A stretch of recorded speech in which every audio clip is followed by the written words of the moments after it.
Alright, so it is 2:42 p.m. on September 2nd, 2024. On August 31st, I received from the Disciplinary Counsel in the Supreme Court of Ohio.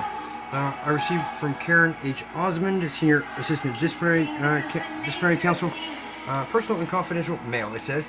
I filed several disciplinary complaints concerning criminal misconduct, and egregiously so, in the cover-up by Franklin County Prosecuting Attorney's Office and others of Columbus Police criminal misconduct, which allowed the hate crimes committed by William Jamar Irby, alias William Hart, allowed the hate crimes to go unpunished, including attempted murder, sexual assault, kidnappings, extortions, and more. Those crimes were committed against me. So I know for a fact that they occurred, and the paperwork, the documentation that has been slipping out slowly, which the Franklin County Prosecutor's Office continues to withhold, shows just that. So we have here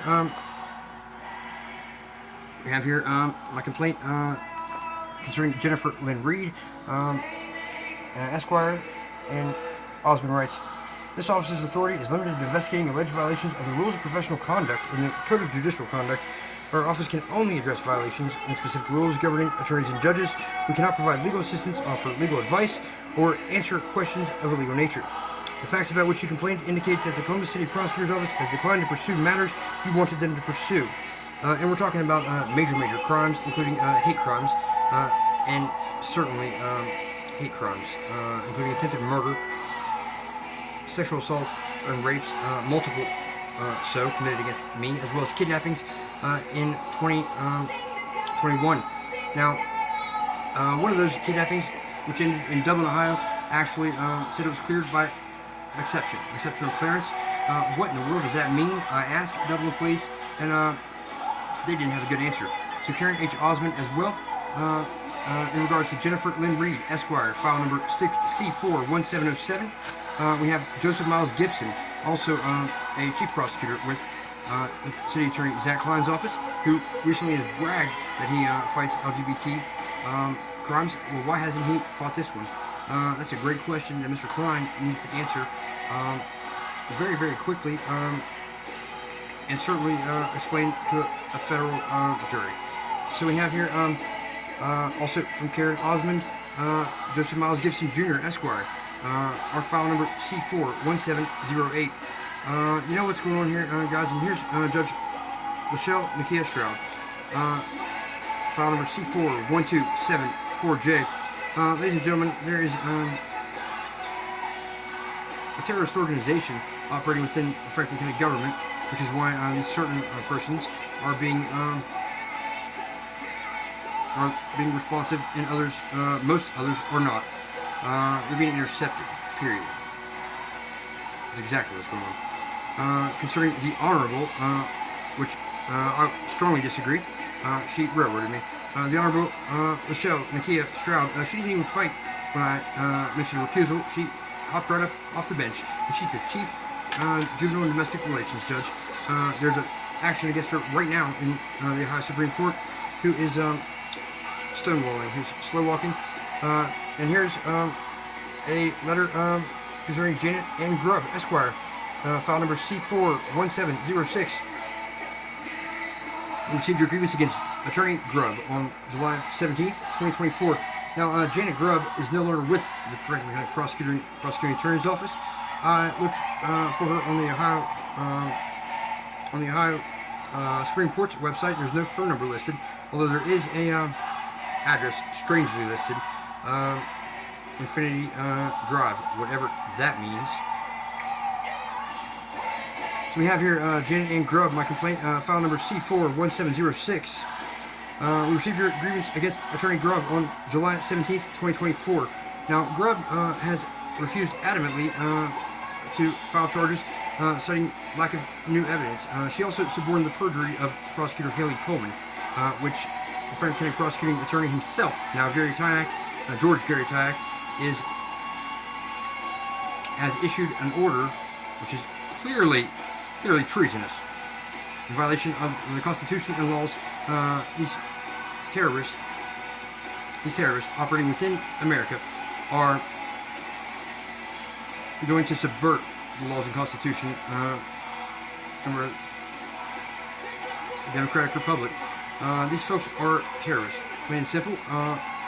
Quite literally working for Satan, but through some dummy organizations, shell organizations, if you will, Russians or Al-Qaeda. Period. We have here the complainants, Jan and Grubb, says the same thing. Not adequately, Supervisor Attorney Haley Coleman, who was assigned to prosecute a case in which you were the victim. Essentially, you disagree with how prosecutors' offices handled the matter. Please be advised that prosecutors are entitled to use their own discretion in deciding which cases to pursue and how to pursue them. Unless you present substantial, credible evidence that Attorney Grubb's decisions were motivated by some unethical influence or act, we will not question the exercise of her prosecutorial discretion. Now, we're talking about prosecutorial discretion here to allow a subordinate to lie, bold-faced lie, saying that I was not cooperating when there's tons of evidence, which has been filed in the Supreme Court. Just search for my last name in the Ohio Supreme Court. It's a Wenmoth. There's 3 cases pending now, which you need to see because I'm filing all kinds of evidence, and I've got tons more backed up in a secure location with a trusted partner. A trusted partner who is ready to post those at any moment. But we will be rolling those out as appropriate until the cavalry arrives. Until the feds, one fed, preferably, the liaison, knocks on my door and tells me they want to see what we got. Because we have tons of evidence in what is certain to be the largest public corruption, domestic terrorism, treason prosecution in American history. Finally, we have the letter here from Gary Tyack himself. Prosecutor Tyack says this. He says he sent me a no contact order. This no contact order tells me that I am not, you're hereby given notice not to initiate contact with any employee of the Office of the Franklin County Prosecuting Attorney. And he wants me to email. You see, Tyack actually signed it himself. So this is what just sent Gary Tyack to prison forever. Because he's not a young man. But you know, even if he were 20, Gary Tyack would never ever get out of prison again, and rightly so. Ladies and gentlemen, there is more than enough probable cause to raid. For the FBI, CIA, and pretty much every other federal agency in the United States of America to raid every government building, including 77 North High Street, the offices of City Attorney Zach Klein, who I just faxed and have the confirmation. I just faxed a affidavit attesting to my arrest as a citizen under ORC 2935.04. I arrested Prosecutor Gary Tyack and several of his deputy prosecutors.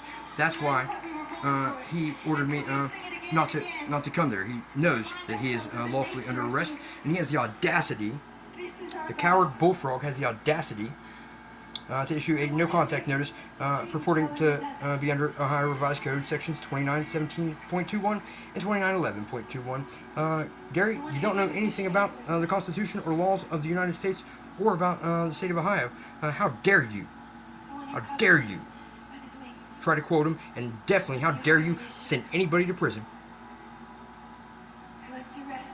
There is plenty of probable cause, and I'll be happy to provide evidence, much more evidence, and testimony against Gary Tyack, Zach Klein, Police Chief Elaine Bryant, and so many others, sufficient to literally cripple the criminal enterprise and terrorist organization that has subverted the city of Columbus government, as well as throughout the state of Ohio. Chris Kinsler.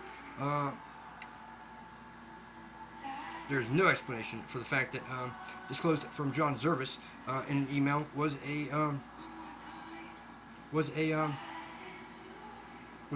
correspondence with Chris Kinsler. Chris Kinsler is supposed to be the acting chief of the Special Prosecution Division for Ohio Attorney General Dave Yost. Well, guess what? Kinsler told me he didn't have jurisdiction even after Joseph Gibson at Columbus City Attorney Zach Klein's office told me that they'd try to get a special prosecutor and did not. Well, Chris Kinsler says they don't have jurisdiction over special prosecutions. Ladies and gentlemen, there is a not only a conspiracy, it's clearly a terrorist organization to subvert the laws and the Constitution of the United States of America and the state of Ohio, and it reaches the depths of government. And it's widespread. Literally every judge in Franklin County, Ohio, has been made aware of the attempted murders, rapes, kidnappings, extortions, thefts, robberies, all kinds of horrible acts by William Jamar Irby, aka Liam Hart, aka Liam Irby, aka so many more. And I've got all the evidence, ladies and gentlemen.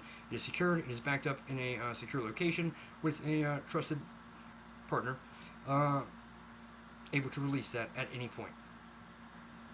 Certainly, if anything were to happen to me or the storage medium on this copy. Therefore, and just as a final note here, Judge Kim Brown, administrative judge with the Franklin County Court of Common Pleas, a day after Tyack's clearly unlawful letter purporting to be a no trespass notice in violation of the United States Constitution's right of access to the courts and right to petition the government for redress of grievances. What he's doing is resisting arrest, as is Judge Kim Brown, who was notified of Irby's heinous acts and slow walked for months, referred it to Janet Grubb, who no longer is with the Franklin County Prosecutor's Office, alleging that she allegedly, according to news reports, that she was ready to retire. But I strongly suspect there's a lot more behind the story, behind the scenes to that, and there certainly is. Janet Grubb, I believe, was pushed out because Janet Grubb wasn't participating in the conspiracy any longer. I hope that's the case, and we'll find out. Ladies and gentlemen, it is 2:54 p.m., September 2nd, 2024. I'm Reverend Dr. Andrew D. Winmuth, and this is A Strong City.